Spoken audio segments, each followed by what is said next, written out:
Dans les années 20 et 30, Marion Aluchon nous parle de la façon comment le douanier Rousseau a été associé dans les années 20 à une lignée du réalisme et de l'excellence picturale française de Fouquet à Corot. Et notamment comment il a servi par une certaine partie de la critique à justifier ces réalismes naturalistes qui s'affirment pendant les années 20. Je passe donc la parole à Marion Aluchon.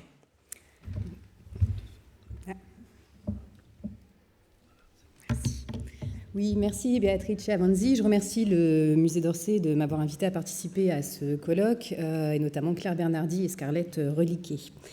Donc de fait, je vais vous parler de quelque chose qui est un peu moins connu et qui va différer un petit peu des interventions qu'on a eues en début de matinée, puisqu'il va s'agir d'une histoire un peu particulière qui concerne donc le retour à l'ordre à la française et donc l'inscription de Rousseau dans ce retour à l'ordre.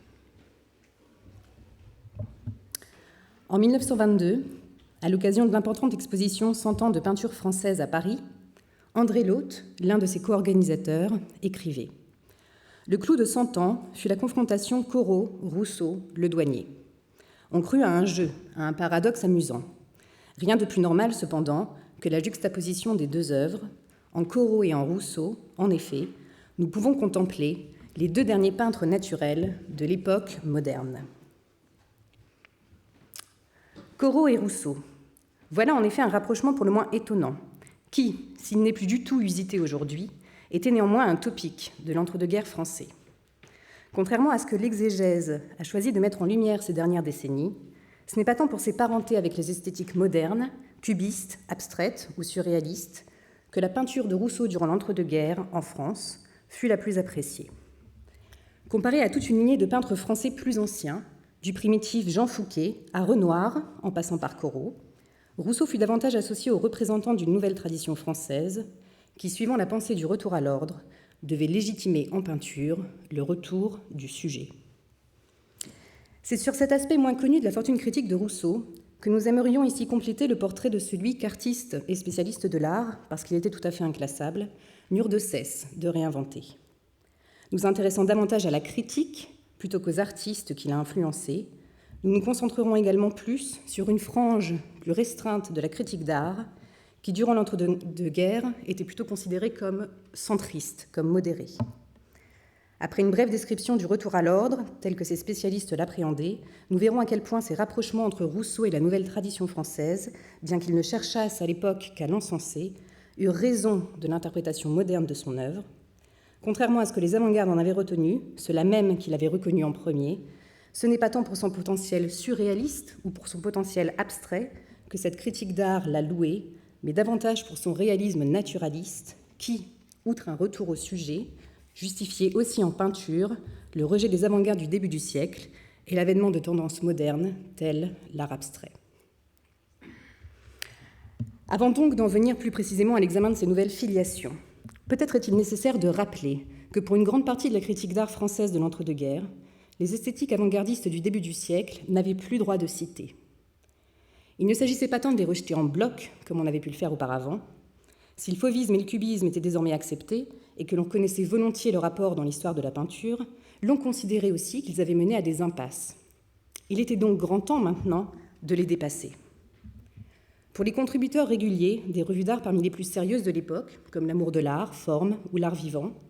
il s'agissait surtout, après les frasques du début du siècle, de rétablir l'ordre et, en s'appuyant sur une longue lignée d'artistes figuratifs français,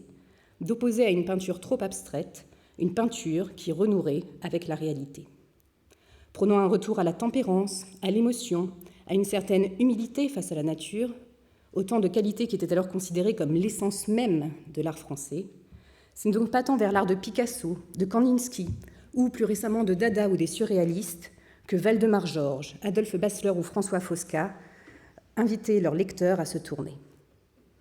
Avec l'art d'un Derain ou d'un Vlaminck redevenu classique, André Lhôte, René Huyghe ou encore Bernard Dorival préféraient aussi les peintures dites néo-réalistes d'un Charles Dufresne, d'un Amédée de la Batelière ou d'un Dunoyer de Segonzac, Autant de peintres qui, largement oubliés aujourd'hui, jouissaient alors d'un très important succès. Comme l'écrivait Adolphe Basler en 1926, on est las de tous les effets de palette, de tous les artifices d'accent bons à chatouiller l'épiderme, de tous ces jazz bands propres à ébranler les nerfs, et l'on aspire à un art qui ne découle que de l'émotion, au contact direct de la nature. La nature, le paysage, c'est bien l'un des sujets que Camille Corot, peintre de la moitié du XIXe siècle, avait tout au long de sa carrière privilégié. Grande redécouverte de cette deuxième décennie du XXe, Corot est, parmi les peintres de la nouvelle tradition française, de loin le maître le plus encensé. Sous la plume des critiques que nous avons citées, il est le parfait exemple de ce classicisme à la française, tout empreint d'équilibre, de mesure et de sincérité. Tandis que l'autre, en 1928, constate, je cite, « son don prodigieux et si rare de transfigurer le réel sans effort ni affectation », Foscard renchérit, « Corot ne vise qu'à être vrai. Jamais il ne veut arranger ni poétiser. » Comme pour les primitifs, s'il peint d'aussi jolies choses, c'est bien aussi parce qu'il est pourvu de ces qualités régulatrices que sont, d'après l'hôte, la modestie, la réserve, la patience et l'humilité. C'est parce qu'il est humble, écrit encore Foscard, que Corot retrace avec tant de scrupuleuse fidélité la nature, sans vouloir la déformer. Et donc aux excès de l'impressionnisme, autant que du cubisme, poursuit-il, Corot fait vraiment de la peinture pure, ou plus exactement, de la peinture ramenée à sa véritable source. La redécouverte de Corot dans les années 20 s'offre donc comme un rempart contre une peinture trop éprise d'intellectualisme, reflet d'un cérébralisme atrophié, pour reprendre les expressions d'Adolphe Basler. Et si certains tels Braque s'en inspirent librement, en retenant par exemple surtout la pose d'un sujet, d'autres, tels Maurice Denis, s'attellent surtout à en ressusciter le style, en l'imitant comme ça, de très près. Au même moment, Rousseau, qui était mort en 1910, seul et désargenté, jouit d'une reconnaissance posthume qui, similaire à celle d'un Van Gogh, toute proportion gardée, le propulse au panthéon des meilleurs artistes français. En ce sens, son affiliation aux peintres de la nouvelle tradition française consolide cette récente consécration. Et tandis que certains le comparent à Jean Fouquet, ne faisant que reconduire en fait ici, en la francisant, l'affiliation avec les primitifs italiens, tandis que d'autres, tels l'hôte, considèrent que par sa rusticité, Renoir peut lui être apparenté, c'est surtout à Corot que l'autodidacte est associé. Bien sûr, ces nouveaux rapprochements n'ont pas toujours pour but de le désaffilier des avant-gardes modernes. Ainsi en est-il, pensons-nous, d'André Salmon, qui, même s'il décrit Rousseau en 1927 comme un admirable maître du classicisme et de l'ordre retrouvé, n'a peut-être pas totalement tourné le dos aux avant-gardes du début du siècle qu'il avait soutenues et accompagnées. Comme l'analysait l'historien d'art Jean Laude dans les années 1970, le retour à l'ordre n'induit pas forcément un discours réactionnaire. Il exprime en premier lieu le rejet d'une pensée de la coupure. À une histoire qui procéderait par à-coups, par rupture, par révolution, le retour à l'ordre, qui est une expression qui a été inventée a posteriori, traduirait plutôt la volonté de recourir au caractère stable et rassurant qu'impliquent les notions de patrimoine, de tradition, de lignée. De fait, il y a des retours à la tradition qui n'équivalent pas à un total rejet des esthétiques dites les plus avancées. Ainsi, pour prendre un exemple connu, par exemple, donc de Picasso, dont il est difficile de penser, au vu des toiles qu'il a produites par la suite, comme Guernica par exemple, et qui de nouveau n'auront plus rien à voir avec un réalisme 19e, que son portrait d'Olga, réalisé dans le style d'Ingres, ou ses baigneuses, réalisées dans un style hérité à la fois du Greco, du Quattrocento, et peut-être même dans le souvenir des joueurs de football du douanier Rousseau, sont l'expression de repentir cuisant vis-à-vis des esthétiques, notamment cubistes, qu'il avait élaborées. Cependant, que penser de Gustave Cocchio, qui, dans son Histoire du Salon des Indépendants en 1920, range Rousseau dans le petit groupe dit des naturalistes. Composé que d'un seul autre peintre, le post-impressionniste et symboliste Charles Lacoste, ce nouveau naturalisme se fonderait, d'après le critique, sur l'importance accordée par le peintre au détail, à la précision. Gustave Cocchio écrit « Peindre un portrait, un paysage, une nature morte, avec une telle flamme qu'il semble que tous les détails soient utiles, qu'il semble qu'ils demandent à être tous aimés, caressés, traités tous de la même façon, sans cependant nuire à l'attrait général du tableau, voilà l'œuvre des peintres naturalistes. Représenter la plus fine nervure d'une écorce, être tenté de mettre de la vraie mousse dans un paysage peint, compter toutes les feuilles d'un arbre et les représenter toutes, les peintres naturalistes se répètent toujours qu'il n'y a pas meilleure manière d'aimer les choses et de les interpréter. Sans doute, cela ne réussit pas avec tous les peintres naturalistes, mais quand l'œuvre est bienvenue, toute chargée d'amour, elle s'offre à nous si désireuse de plaire que malgré toute naïveté parfois, elle nous attire tout près d'elle pour que nous remarquions nous aussi tous les détails attendris et nombreux dont elle est parée et qui nous la rendaient si charmante. Davantage associé à une façon de restituer le réel, qui se caractériserait donc par une grande minutie, une grande exactitude, une attention et une profusion de détails, jusqu'à même l'exhaustivité, ce n'est donc pas pour sa tendance à l'abstraction que les œuvres de Charles Lacoste et de Rousseau sont envisagées. Le choix du terme naturalisme n'est évidemment pas anodin, et pour un spécialiste de l'art comme Cocchio, ne peut pas ne pas se référer au mouvement 19e éponyme, dont les représentants, s'inspirant des sciences sociales, s'étaient donné pour mission de documenter avec le plus d'objectivité possible et dans un style parfois quasi photographique, le réel. Alors que Cocchio aurait pu souligner en Lacoste et en Rousseau l'atmosphère très silencieuse et très atemporelle de leur toile, comme en témoignent par exemple ces représentations là de promeneurs dans des jardins publics, et dont le traitement en silhouette comme ça à peine esquissé tend à les figer dans une espèce d'espace-temps qui serait désormais hors de portée, ce n'est pas ce sur quoi ils préfèrent s'attarder. Au contraire, ce qui plaît à l'ancien organisateur du Salon des Indépendants, ce sont plutôt les traces d'un style naturaliste qu'il est grand temps maintenant de retrouver. De même, comment interpréter la formule d'André Lhote, qui, plutôt que de placer Rousseau à l'aube du nouvel art esthétique, considère en 1922 que Rousseau est avec Corot le dernier peintre naturel de l'époque moderne.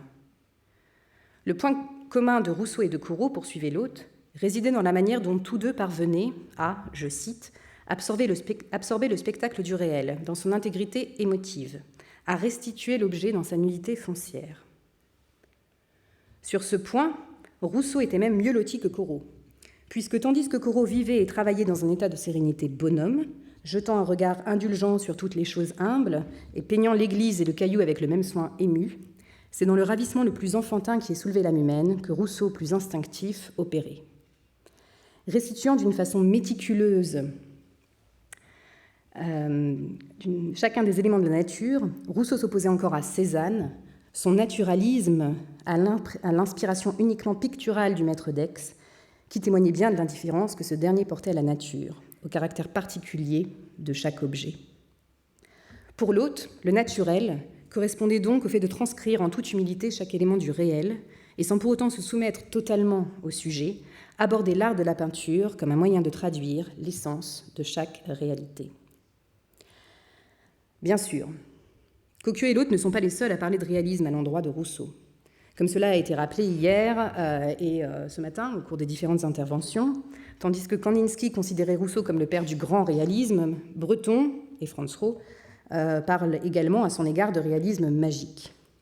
De même, il est difficile de penser au vu de ses œuvres, mais aussi, si l'on prête attention à ses propres dires,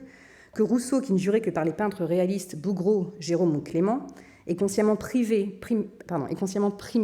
un travail conceptuel purement pictural sur le fait de représenter la nature, même si celle-ci devait finalement, sous son pinceau, s'affranchir de toute fidélité à la réalité. Néanmoins, qu'il s'agisse de Cocchio ou de Lhote, ce qui rapproche Corot de Rousseau, ce n'est pas une manière similaire d'agencer masses et formes sur une surface plane recouverte de couleurs en un certain ordre assemblé, pour paraphraser un Maurice Denis qui, lui aussi, en 1920, s'en est déjà retourné à un classicisme quelque peu suranné. Mais interprétant l'importance qu'ils accordaient à chaque détail, à chaque objet, comme une manière de vouloir restituer le plus fidèlement possible la réalité, c'est davantage pour leur réalisme naturaliste, ou pour le naturalisme de leur réalisme, si vous voulez, qu'ils étaient primés. Soit concernant Rousseau, qui se trouve à cheval entre les deux siècles, pour l'apparence la plus 19e et la plus, quelque part, vieux jeu que sa peinture puisse revêtir. Cette minutie, cette précision, ce souci du moindre détail du réel, ce sera encore ce qui, pour Waldemar Georges en 1924, apparentera non seulement Corot à Rousseau, mais aussi Corot et Rousseau à la tendance majoritaire des peintures exposées au Salon d'automne. Et donc dans son compte-rendu, vous pouvez voir donc, du salon, le critique témoignait comme ça de l'ampleur que prenait ce retour à l'ordre et constater que de ce chaos d'influences conjuguées, c'était un art d'un caractère précis qui se dégageait peu à peu et qui procédait des œuvres de jeunesse de Corot, du douanier Rousseau, de Maurice Utrillo et des images populaires.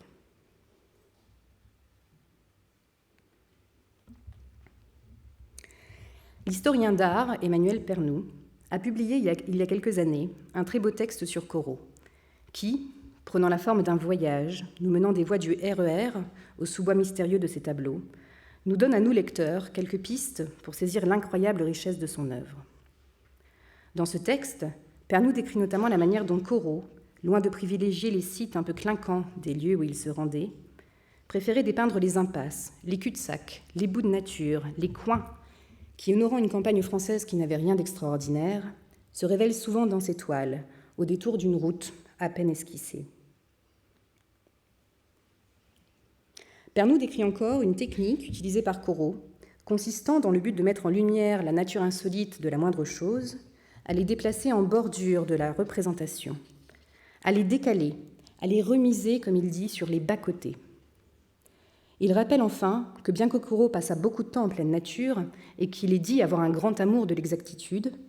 ces paysages ne sont pas des représentations en tout point fidèles à la réalité. Loin d'être un parfait naturaliste, Corot aimait retravailler ses tableaux une fois rentré à l'atelier et, se fondant sur son ressouvenir, tel qu'il le disait lui-même, aimait réimaginer ce qu'il avait observé, transformer en paysages oniriques ces paysages dans lesquels, les transformer en paysages oniriques dans lesquels le temps semble comme suspendu, comme envolé. Étonnamment, il se trouve que toutes ces caractéristiques concernant l'art de Corot, qu'il s'agisse de la prédilection pour des lieux ou des motifs de moindre intérêt, de la technique du bas-côté, ou de ce processus créatif consistant à revoir les paysages croqués d'après nature en atelier, pourraient tout aussi bien s'appliquer à l'art de Rousseau. Ce dernier n'a-t-il pas aussi consacré une grande partie de son œuvre à dépeindre des coins de banlieue sans intérêt, autre que leur morne tranquillité ? N'aimait-il pas aussi développer ces paysages autour ou à partir de chemins, de routes qui, s'enfonçant dans les profondeurs de la toile, emmènent le spectateur vers des contrées mystérieuses et insondées ?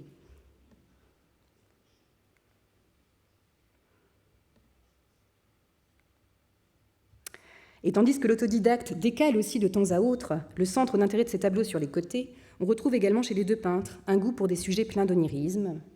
tels par exemple des fêtes galantes ou une fin de carnaval se transformant en une promenade romantique au clair de lune en pleine forêt. Bien qu'il soit avéré que Rousseau se déplaçait dans les lieux qu'il souhaitait représenter et qu'il passait également beaucoup d'heures à observer la nature, ce qui sera plus particulièrement, je crois, l'objet d'une intervention cet après-midi, n'est-il pas aussi connu pour ces très longues séances de travail en atelier, au cours desquelles, s'appuyant sur ses souvenirs, il s'attelait à transfigurer ces petits bouts de verdure en d'incroyables paysages, davantage issus de son imagination que d'une volonté de retranscrire en toute objectivité la réalité. Rousseau est moins, pensons-nous, le peintre du peintre et son modèle, qui réalise des tableaux complètement d'après nature, que le peintre de moi-même portrait paysage, qui n'a cure de la vérité et qui préfère, comme ça, tout réinventer. C'est en tout cas pour ce talent d'imagination que pour sa fidélité au réel qu'il vaut, à notre avis, d'être admiré. Malheureusement, on ne sait rien du tableau de Rousseau qui avoisinait celui de Corot lors de cette grande exposition 100 ans de peinture française. En revanche, Jacques-Émile Blanche, qui était le deuxième organisateur de l'exposition avec l'hôte, a indiqué en 1931 se souvenir que concernant Corot, il s'agissait de la filature de Beauvais, qui a plus récemment été identifiée comme la représentation de la maison et de la fabrique d'un certain monsieur Henry, industriel originaire de la ville de Soissons.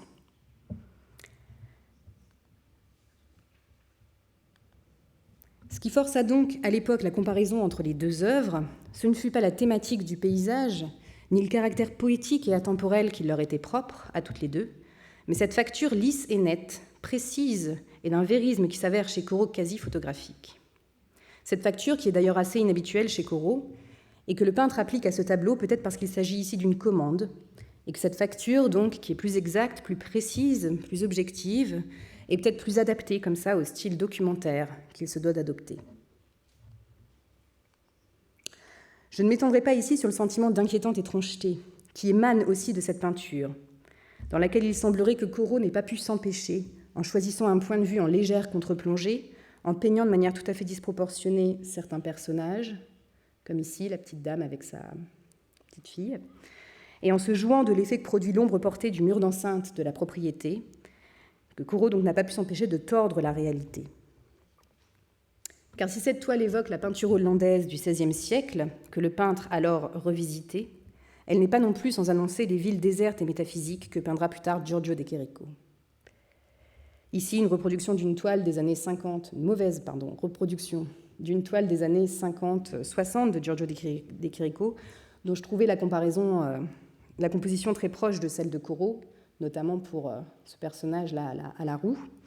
Mais vous savez bien que Giorgio de Chirico a peint ce genre de sujet et dans cette esthétique-là dès les années 1910.